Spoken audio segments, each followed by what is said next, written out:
Welcome to the Founders Table. My name is Justina Coutinho, your host, and this podcast is all about women building bold businesses. Today's guest is entrepreneur, marketing strategist, public speaker, and founder of Fabric Academy, Lisa Eaton. Lisa, welcome. Thank you. Welcome to the Founders Table. So Lisa, let's start a little bit with your entrepreneurial journey, or your journey in general, when you came out of university, where it all began, and is the marketing field where you thought you'd end up? So first things first, I didn't go to university. Okay.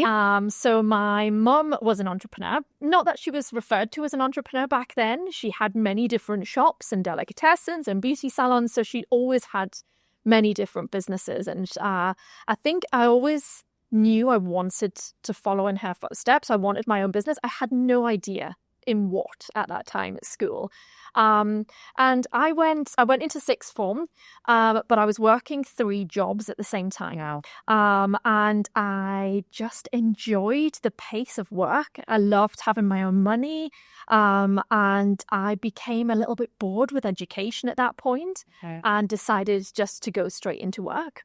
And no, I didn't always know I wanted to be in marketing. I don't even think marketing was a huge career that was talked about back then. Okay. But I did know I wanted to go into the creative industry. So I did art, I did graphic design, and I did business studies as A-levels. So I was always kind of heading for that path, maybe unbeknown at that time. But I knew I wanted to do something creative. Okay. What or where I ended up, I never really had a plan for. And I'm quite intrigued. Did your mum or your parents push you to work? Did they kind of guide you? We want you to stay down the educational field. What impact did they have in that regard? Absolutely none whatsoever. Really? They were just so incredibly supportive of anything that I wanted to do. And every time I used to throw a wild new idea at them, they'd be like, yes, you can do that. Go for it. So I was constantly, it was a bit of a running joke when I was a kid. I'd come running down the stairs and I'd be like, I've got another idea. And they'd be like, okay, what is it now? And I was always trying to find something. So you had it in from an early age? Yeah. I had properties. As I was 18, I was flipping properties and selling them. I had a salsa business, as you know, when I was 24. So it was always kind of there. I just never really knew exactly what I was going to build, but I was always planning to build something. And the salsa business was kind of officially your first business that you found, and you were on your own? Or I was on my own. No, I was on my own. And let's go back a little bit to that. Let's talk about how you were 24. Yep. You were a mother at this point, or not yet? No, not yet. And how did you find it starting a company back then? I loved it, but I was super naive. It didn't feel like a company, if I'm honest. It wasn't intentionally going to be a business. It was a passion. I was a salsa dancer. I then began teaching salsa.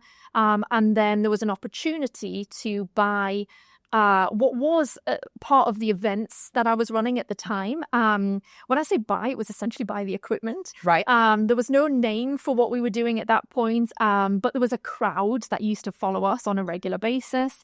And at that point, I was working in marketing. So I'd gone into a creative agency. So I was obsessed with branding and building things from nothing. And so it felt really natural to brand the salsa nights we were running, and to create it into what became a business, and a really highly successful business as well. So we made a real impact in the northeast of England by running salsa nights 3 nights a week, corporate events, hen dos, all sorts of things.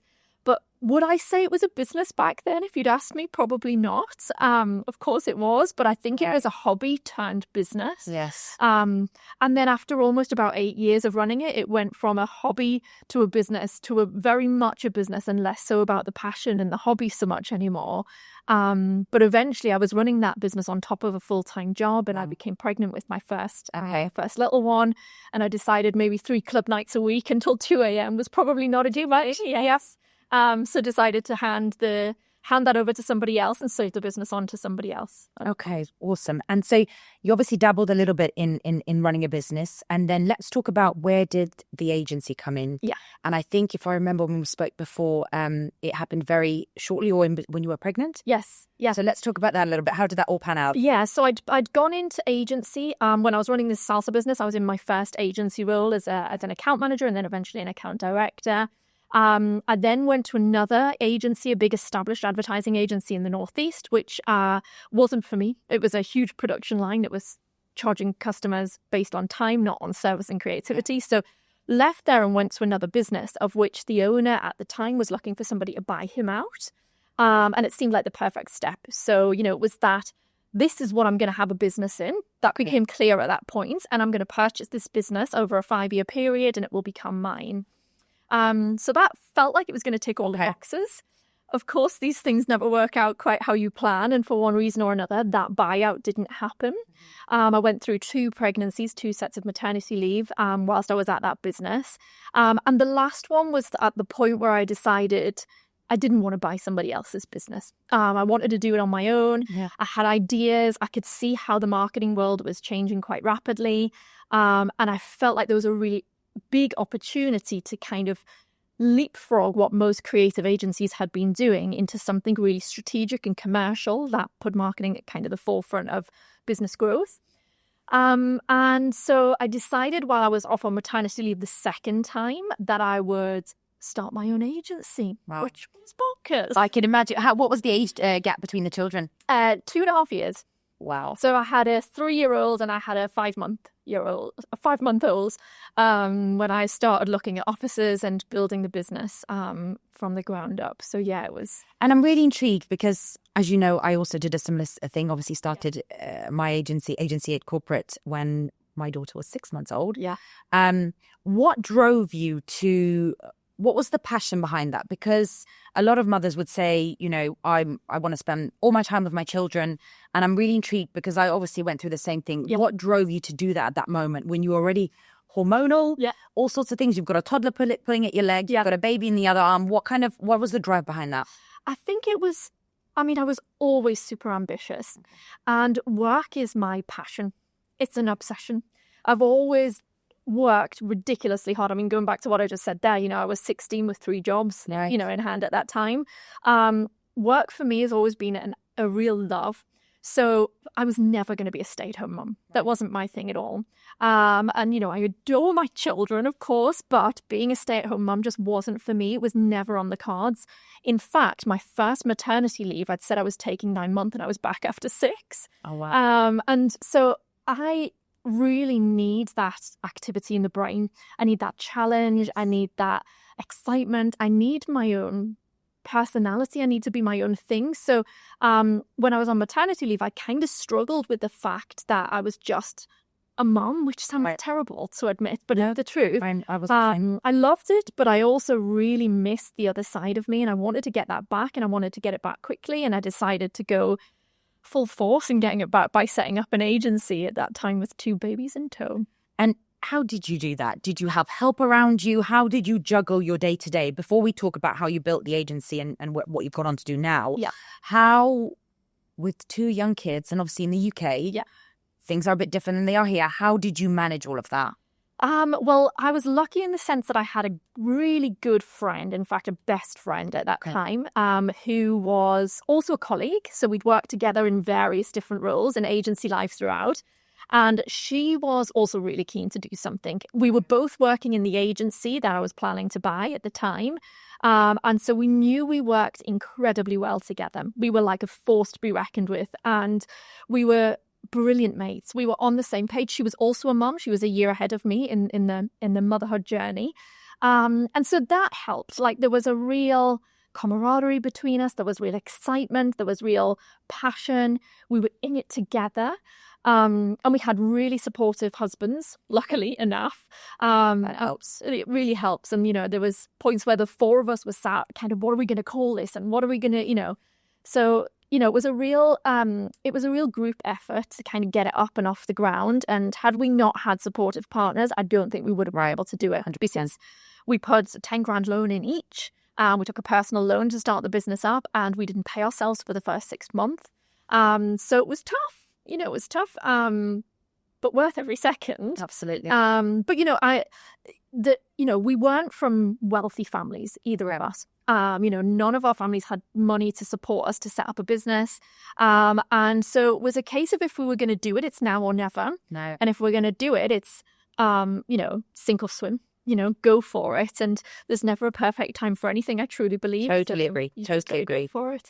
And let's talk about that first year in agency. Obviously, you've got babies at home, you're grafting. How did that first year look for you? What kind of skills that you unexpectedly had to learn? Yeah. What did you find the hardest about that? I think, the juggle was insane. Right. But it still is. So it never changes that part. I totally agree. I know teenagers now and the juggle is still insane. It's just a different type. I think partially, sometimes I think it was slightly easier because they were so much younger and didn't know any different. So, the boys now know if I'm not around, they know if I'm working too much. They know if I can't be at something. They're very aware of when I'm present and when I'm not present. When they're younger, they're not so aware of that. So the guilt you keep with you is your own guilt. Whereas now it feels like, that it's very aware when things aren't going well. Absolutely. But I honestly feel like that first year was a bit of a blur, if I'm honest. We worked continuously, day and night and weekends. Like, we were fighting for every piece of growth we could possibly get. And also because everybody told us we could never do it. They told us 2 women didn't run an agency or couldn't run an agency. They told us 2 women with the same skill set would never be successful. We weren't designers and we were selling design and marketing services. So, there was a lot of things against us, but I think that was our driving force. And the fact that we had to eat at some point and we had to make some money. So, and we just, there was days where, I've got photos of us in the office with baby mats, changing diapers on the floor. There was points where we had prams in tow. We just made it work, but we were 2 moms together, best mates in it, and business people who were actually going to make our name for ourselves. So we had all the right ingredients. It was just a chaotic period of excitement, I think. And how long till things not calming down? I think as I found out, things never really truly calmed down, but that initial graft of until the systems were flowing and you had staff. Yeah. How long did it take to that point where you could think, right, can I actually finish at 5 o'clock today or whatever it might be? I don't think that ever happened. Really? There was no such thing as a 5 o'clock finish, especially not in agency world.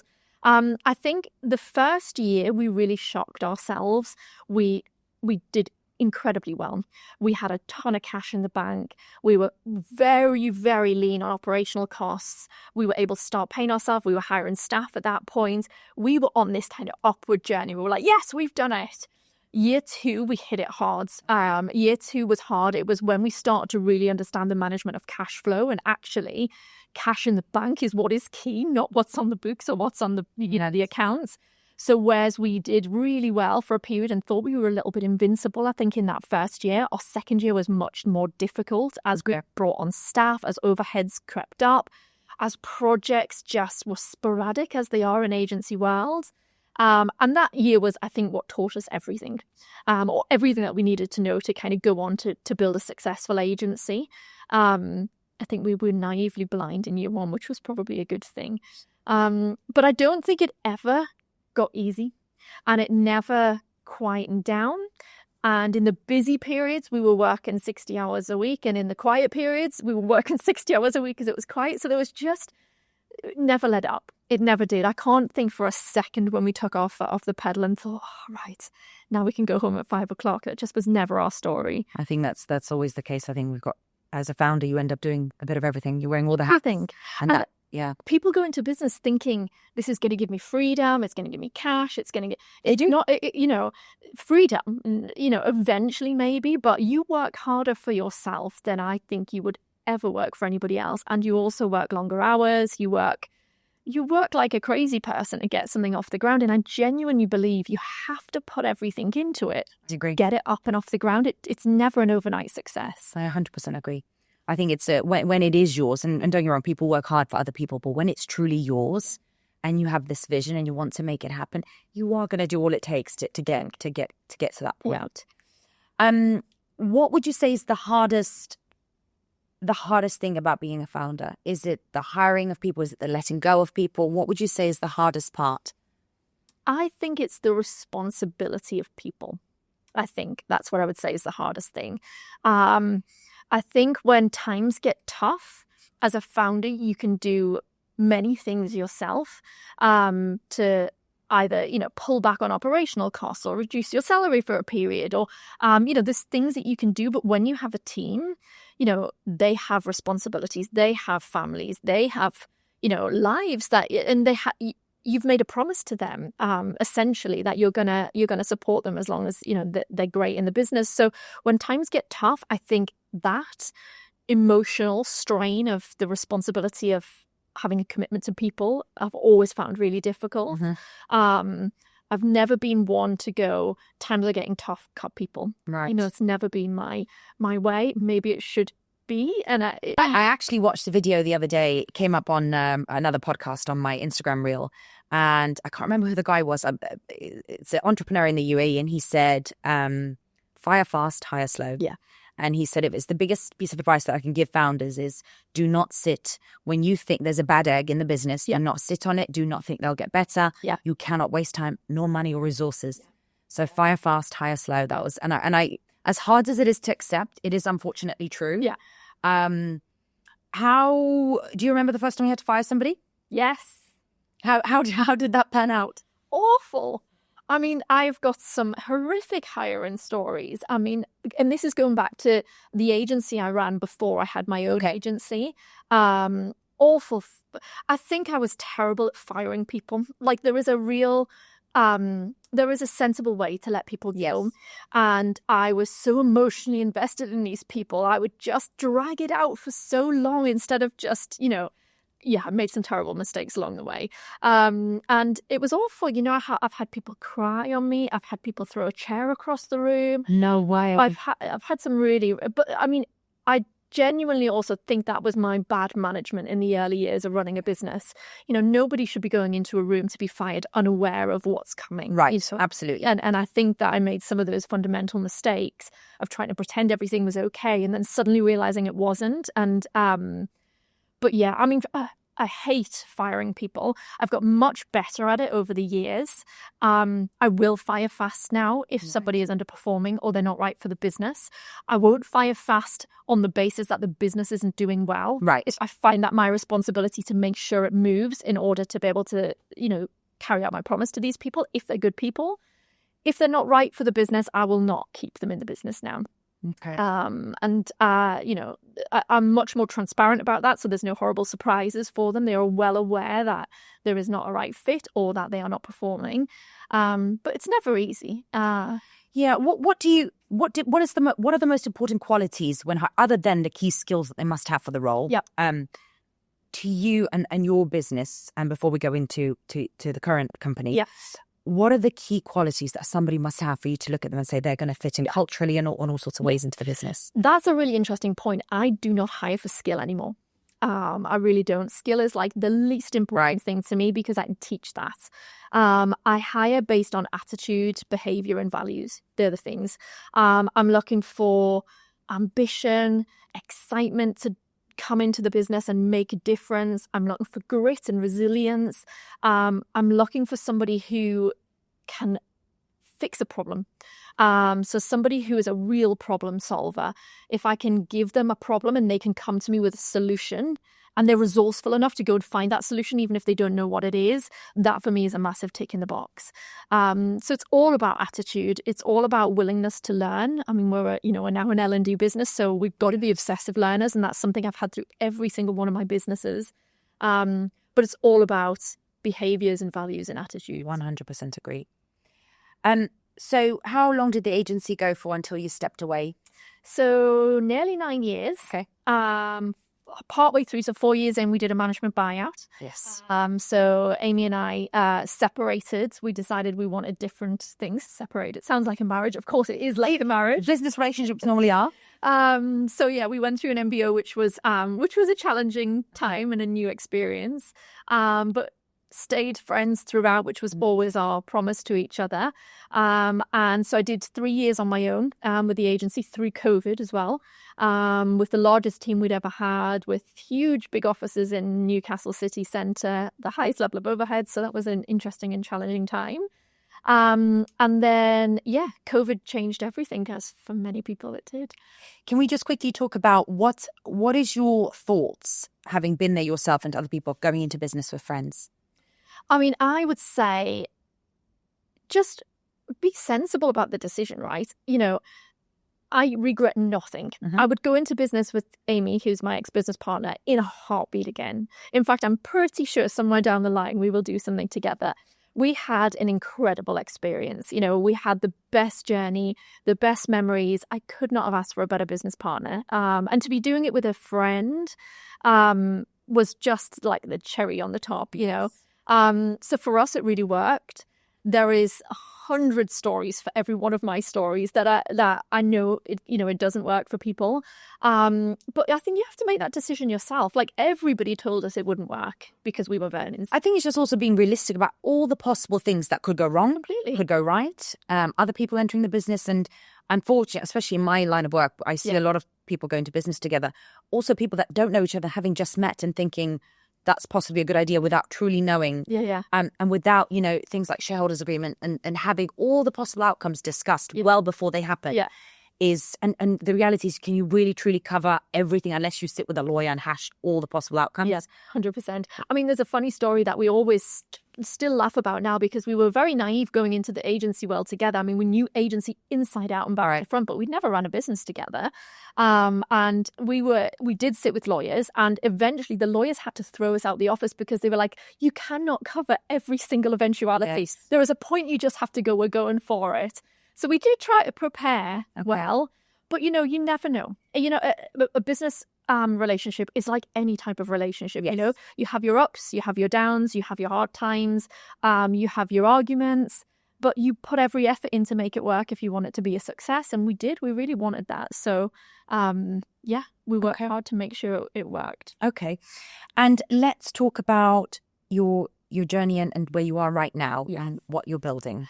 Yeah, so very different now. I'm back on my own again, so solo founder. Okay. And I guess during COVID, there was a real realization for me that I'd spent, 15 years at that point in agency, working, ridiculous hours, putting everything into it at the detriment of my family. I missed times that I shouldn't have missed. And even when I was there, I wasn't always there with the kids. So, there was lots of moments where I looked back and thought, have I really made the right choice? Right. And I think I also hit a point in COVID. I would just turn 40. I was at that point where I was starting to have that like momentary midlife. What am I doing? Am I doing the right thing? And I suddenly realized that as much as I'd loved making a lot of money for my customers over the years through, brilliant marketing strategies and campaigns, wasn't really filling me with joy anymore. It wasn't really giving me any purpose. But I was teaching marketing at that point. I was teaching it to my team. I was teaching it to many others. And that was transforming the way I felt. And it sounds strange because it's a feeling, but I loved it. I genuinely loved seeing people grow in confidence and grow in skills and be able to walk into a room and command attention that they'd never had before. Like, that was giving me real joy. And it was part of what the plan always was, to build an academy for the agency, which was essentially going to be a talent pipeline for us to grow the agency. But it just became much more than that. And during COVID, I decided, it was, again, now or never, make this step into something very different, very, very different. And it was a huge risk to step away from agency world. That was my identity in a sense. I'd spent my entire career in agency, so I felt like, who am I if I'm not an agency owner anymore? And certainly stepping into a territory which was really new was quite frightening, but also really exciting. And in those early days yourself, you're running on adrenaline, 100%. And I was fueled by adrenaline at that point. But I'd recognized a real gap in the market at that point. I recognized that what academia was teaching marketing students just wasn't fitting the bill anymore. It was theory, it was out of date, it just wasn't relevant. And there was little on the market in the way of marketing education that was real world, practical, hands-on, supporting marketers on kind of real issues. So in the thought of building this talent pipeline for myself, I realized there was a much bigger market opportunity for it. And not just in the UK, we went over to San Francisco and did a pilot in the US and then over to Europe. Okay. And realized that there was a global market for bridging this gap between education and industry. And so, took the leap to build something that would solve that problem. And started building a tech platform, which was a learning and development platform to teach marketing teams all around the world how to upskill, how to be confident in their role, how to be effective in their role, how to turn a marketing budget into bottom line profit. Nice. And that's what I've been doing ever since. And Fabric Academy. Yes. An interesting story behind the name? Well, not really. I guess what I learned over the many years in creative industry was that the name is nothing. It's just a word, right? I also very recently learned that as well. It could be anything. It's the visual identity, it's the purpose, it's the meaning behind what you're building. And so it was very much that. But there is a small rationale that essentially it was all of the fabrics that come together to make up a really successful marketer are made up of coaching and education and, industry leading, techniques. And it was all these fabrics that come together. And it was, fabric is the thing that will take you to the next level. I love it. So there was a bit of rationale behind it, but it could have been anything, right? It really could. Okay. And so now you're in the UAE? Yes. So tell us about the whole experience. You've been here for about a year now. Yep. And you've obviously trying to push Fabric Academy out here. Yeah. How is the market different to, let's say, the UK? Yeah. In terms of how are people needing this? Are people wanting this? How accepting are they of it? Yeah. Because it's quite new, right? This concept doesn't exist. No, it doesn't exist. Right. And, there are not many, there's no platform such as ours on the market currently that serves exactly what we do. In the world. Anywhere. So there's coaching platforms, there's generic training platforms, there's marketing education, but there's nothing combines all of those things. So we are the only platform out there that is marketing specialist built by marketers for marketers that train formal education, that do one-to-one coaching from the most successful marketers in the world and industry leading trends, techniques and technologies on demand. So there's no platform out there that does that. And yeah, I mean, it's still very early days out here. We're just starting to explore the UAE markets. I think what we've found is fundamentally different is that businesses in the UK are desperate to hold on to good talent, really desperate, and they will put everything into good talent. So they will, there's always L&D budgets, there's always training budgets, there's always progression plans, there's everything that they can possibly do once they've got good talent in their business to keep a hold of it, which serves us really well because we're obviously, working with businesses who need and have L&D budgets. And also who care about development in their team. It's not just a tick box exercise. They really do care about improving them. In the UAE, there is so much talent. I think businesses are less worried about holding on to good talent and therefore less inclined to spend money to give people development opportunities. Now, I may well be wrong in that assumption. These are just early kind of observations. But what it's like over here. The talent market is insane. There is so many people and businesses are, when they're hiring, there is no shortage of good people. Yes. So that's one fundamental difference.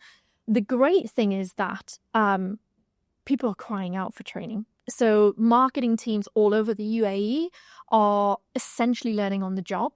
Or learning potentially from agency partners, but they certainly don't have a dedicated L&D partner who is building a learning and development plan that's going to essentially help that person meet their goals, but is also going to impact the business in a really positive way.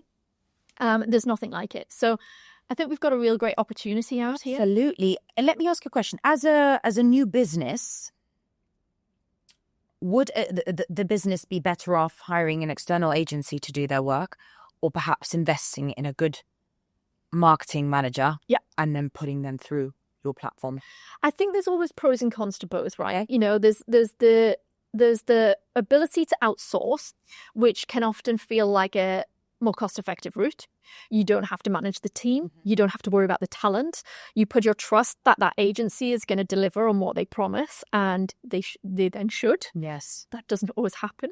So you can often be a little blind in that. I mean, this is part of what we teach, particularly founders who come on our programs. We teach them about what good marketing looks like, how to measure it, how to understand data, so that they're not blinded by what agency is telling them, so they can really work well with that agency. They can build a strong relationship, but they're not blindsided by the agency either, because that can be a really expensive route that produces nothing. I mean, I've seen that happen over and over again. I always think, for me, you'll hear me say this over and over again, marketing is an absolutely fundamental part of any business. It's as important as the legals and the accountancy and you have to be willing to invest in marketing for the long term if you want your business to be seen, if you want your product or service in the hands of the buyers, if you want market share, if you want to grow. So It's not a nice to have. It is a fundamental, and this is a real, something I'm really passionate about, because it's one of those areas that gets turned up or turned down depending on how well the business is doing. But, there's stats all over the place to show that businesses that knuckle down on marketing when times are hard are the businesses that come out on top. Absolutely. So I'm a really strong advocate for bringing in in-house talent, but also supporting that talent with the right tools. And it's a fast-paced industry that is ever changing. You can never stop learning. Yes. So you can't expect somebody to come in at the top of their game and for 12 months do no training or development and stay at the top of their game. It's just not possible. So you have to be willing to invest. It makes total sense. I think with the UAE, I think because there are so many different positions and people get offered jobs all the time and the salaries fluctuate, I think employers are really scared to invest in their staff because they'll leave in 6 months' time. Of course. And unfortunately, the turnover of staff in the UAE amongst big corporates and a lot of companies is very high here. Certainly for, a lot of industries. And I think employers are just scared to invest money. I get that. But it's like what do you do then? It's a double-edged sword. It is. I genuinely just think that, if you've got a good business and a good culture and good progression opportunities for that individual, they will stay. Yeah. It's not always about the money for everybody. That's true. Good people are far more invested in the values of the business, the mission they're on, helping them try and get to where they want to get to, but they've got to feel like they're making an impact and they've got to feel like they're valued. If they're just a number or, on a piece of paper or, of course they're going to look to move different places, but you've got to have confidence in your culture, in your brand and in your mission that the people are there and they're on the journey with you to stay. And you've got to give them that opportunity. 100%, yes. So develop your people, stick with your people. You'll have the best people in the world if you do. Let's talk a little bit about you being a female in the tech world. Yeah. And I know we briefly discussed this before. And what I'd love to understand is through the journey so far, were you perceived differently as a woman in the tech world? Absolutely. I mean, always throughout every business I've ever had, I've been perceived differently. Starting an agency was no women can start an agency. Agencies aren't run by women, they're run by men. Women might help. But the tech world was another level. Yes. I mean, another level, really. And I guess it's a really interesting concept because I'm a technical founder, but I'm a non-technical founder. Mm-hmm. So I'm not a techie, I'm not a developer. I've built a platform. I've got a good vision. I can take a vision from concept through to ideation and through to development and take a product to market. That's always been my skill set, but I couldn't sit and code. I haven't built the platform myself. But I guess, particularly as I was moving into building a tech platform, there was lots of perceptions that you'll never make it work. And that was highlighted even more when I started to raise investment for the business. Okay. So, I was asked some outrageous questions. Do you have children? Who were asking these questions? VCs. VCs. As part of a pitch process, which is so irrelevant, but do you have children? And my answer would always be very confidently, yes, I do have children. And they would then say, how are you going to manage this then? How are you possibly going to juggle this? Which was infuriating, but also fired every part of me and go and prove them wrong. I bet. I was also told by a number of VCs to go out and find a co-founder who was male. It didn't really matter what he did. What, the VCs were as ended that? Yep, I was told that. And what was your response to that? Absolutely not. You're kidding for me. See if they don't care. It was mind blowing. These people who were considering putting money into the business were saying, apportion this piece of cash to a male counterpart who can stand with you regardless of what they do. Doesn't really matter. It blows my mind that these things are even said out loud. Yeah. Blows my mind, honestly. And it's frustrating to hear. Completely. Because unfortunately, times have not moved on. That still happens today. They haven't moved on. And it's staggering because the stats around female founders, they return far higher on what a male founder does in terms of a VC or in a capital investment. Solo founders are found to be far more successful than co-founders or founding teams. There's stats out there that prove, both sides of the stories, right? It's always circumstantial. It's always based on the people. But there was a perception that solo founders were a real risk. And actually, there are incredible stats out there to show how successful solo founders have been. And again, the returns on VC or capital investment money, is right up there. So, yeah, there is risk involved in everything, right? And of course, they are there to mitigate risk. But I feel strongly that being a female, being a solo, being a founder in a specialism that isn't your skill set should never stop you doing what you think you can do. I totally agree.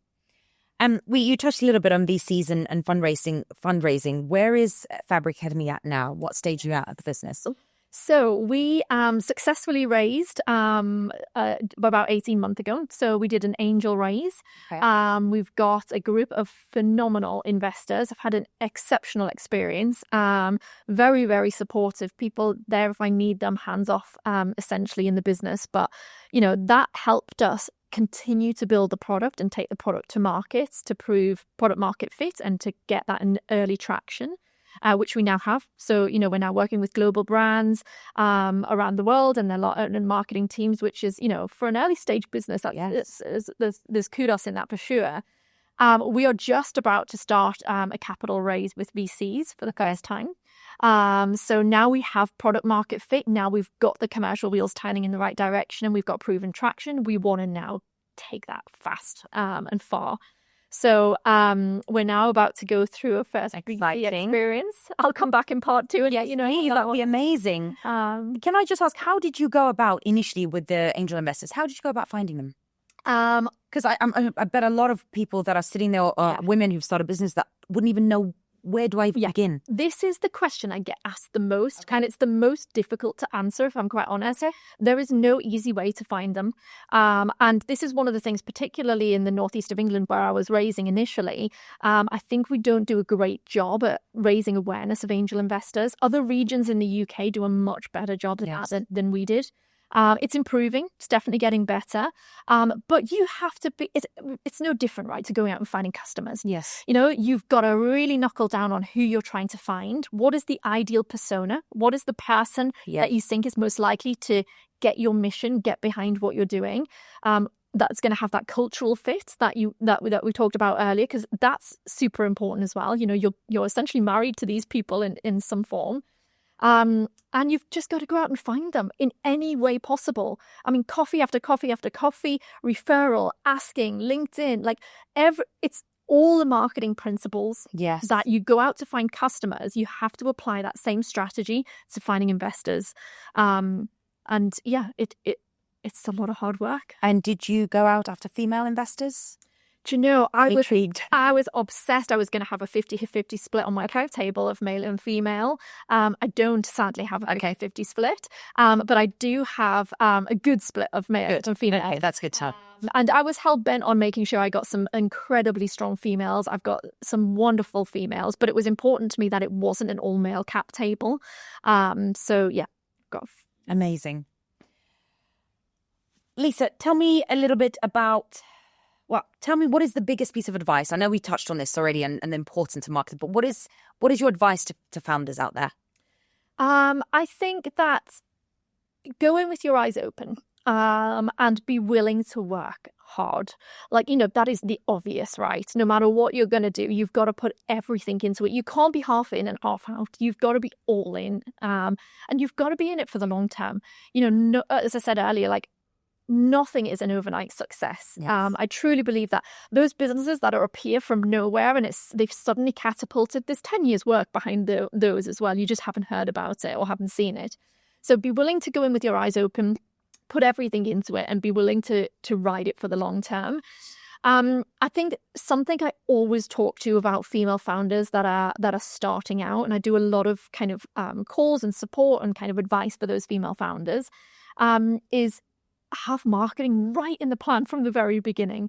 You gave me that advice. So have you sat down? It's so important, right? And you are spread so thin in the early days. Every single penny counts everywhere. And marketing feels like it could be a luxury.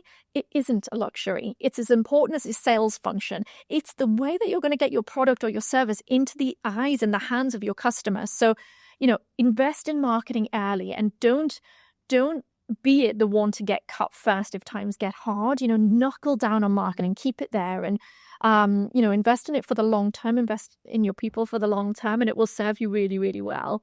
So that's always, I guess, what I love that advice. I took it on as soon as when we met a couple of weeks ago, and you gave me that advice, and I genuinely rejiggled a little bit of my plans and my budgets because I didn't, not that I didn't see as marketing important, but you made me realize that how important it is to set the budget right for that and invest rather than seeing it as, oh my God, my money's going out. Yeah, completely. So that's awesome advice.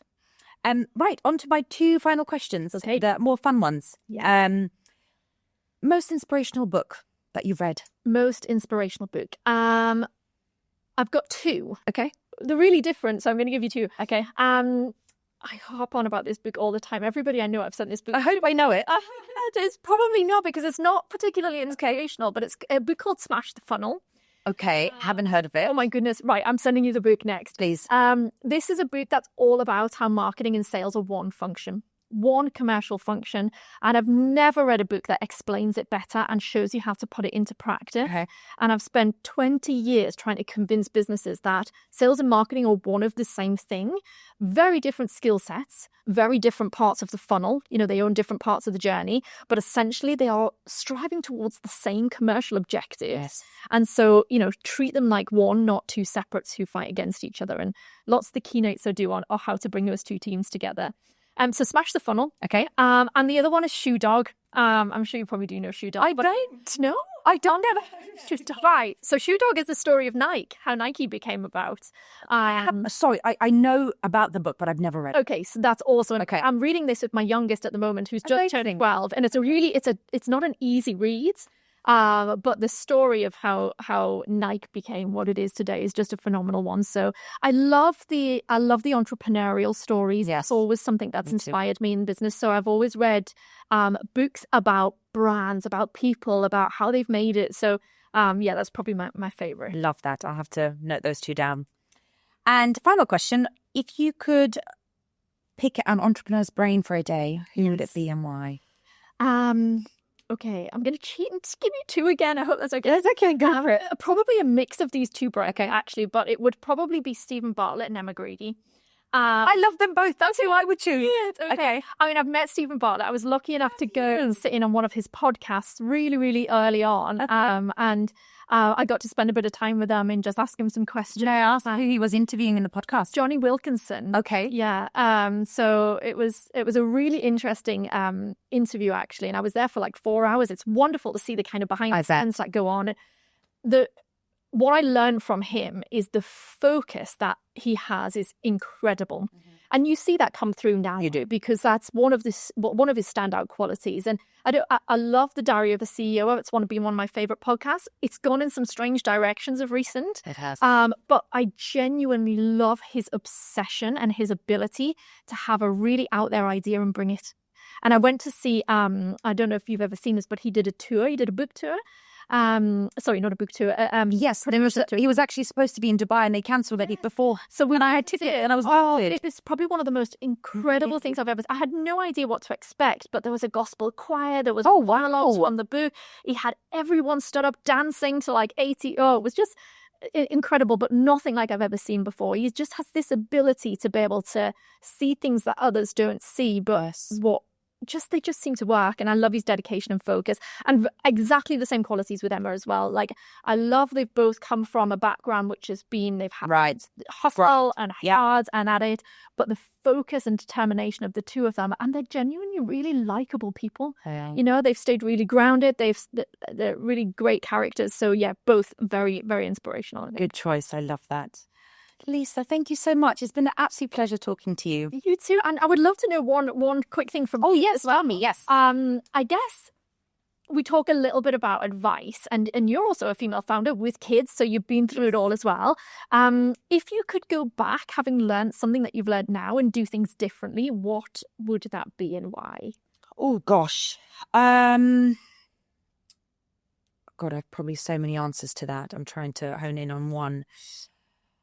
I think the hiring and firing, that's albeit a new business with the corporate services, and also from previous roles where I wasn't necessarily running a business, but I was managing it here.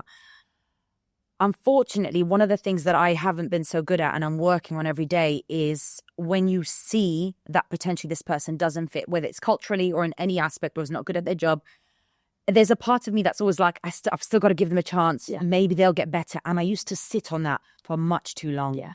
And I actually fluctuated between, before I used to be a person that used to cut people too quickly. Then I went the other way. Yeah. And I started to hold on to people, give them a chance. You know, they've got a family, which, you know, there's that part of me that's like, I've got to be reasonable. Yeah. And emotionally, it's not a nice thing to let people go. Yeah, of course. But I used to sit on these thoughts for ages. So they'd eat me up. Yeah. I'd ask people advice. And one of the things I learned is that the more people you ask for advice and talked about, the harder it is to make a decision. Of course. Because you're taking everybody else's thoughts, putting it in here, and then it's confusing you even more.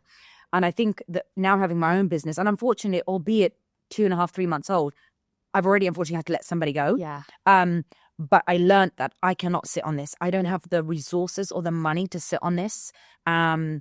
It's unfortunately, it's business. It is. You know, as lovely as the person was, it's not about that. And I think it's something I'm practicing every day. I'm building a business where I want us to be a business family. Yeah. I want people to be happy. I want to build a culture where I can invest in my employees, spend money on them so they grow to be whoever they want to be. Yeah.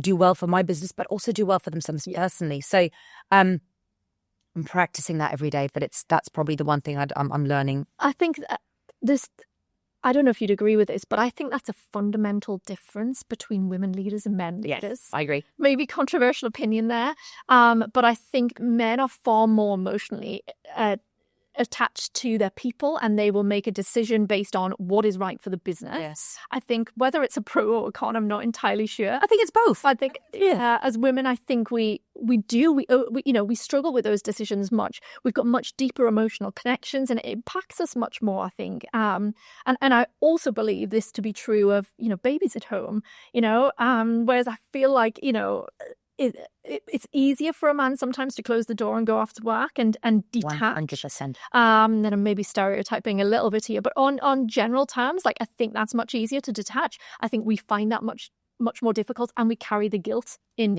both over the hire and fire and, keeping them too long or firing too quickly and, not being there for the kids or missing something fundamental. I think we carry them in a much deeper way. We do. We're built differently, and I think it's a fact. But I think, Lisa, that will be a topic for a whole other episode. We talk about motherhood and all that for ages. Yeah. Amazing, Lisa. Thank you so much for coming on the Founders Table. Thank you so much to everyone for watching. Please do like and subscribe to our YouTube page and follow us on LinkedIn and Instagram. And we look forward to seeing you next time.